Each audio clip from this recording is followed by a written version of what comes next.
So what I noticed about these two outfits were they were both quite casual and they've worn them very casually. So with this top left one, it was a two-in-one dress, which are just, they're really pretty. And this half was black, and then this was a black skirt with white dots on, and it was pulled in at the waist just to give her a bit more shape. I really like how this neckline shows off her neck and could really show off what she has. Um, yeah, so she wore this with some trainers again, which makes it look very casual. But this is a very clever dress as it could be worn with, I don't know, some sort of heel and look extremely elegant. So it all depends on the shoes which you wear. I also think it'd be nice if she wore a necklace, at least, if not a bracelet to match, or maybe some earrings. It just needed a few more accessories, in my opinion. With this one here,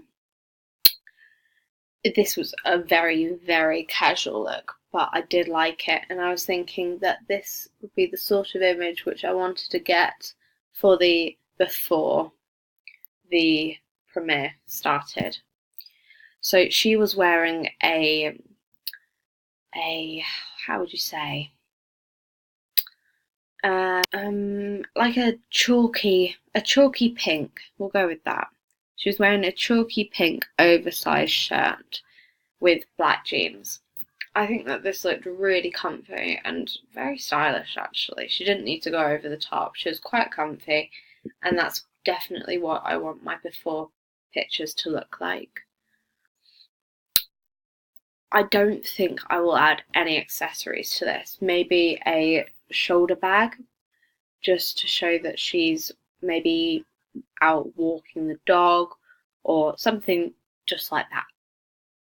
But I definitely wouldn't have any necklaces on, and I'd have her hair more like that picture with the curling irons and all of that on Selena Gomez from my, what was it called? My image selection page.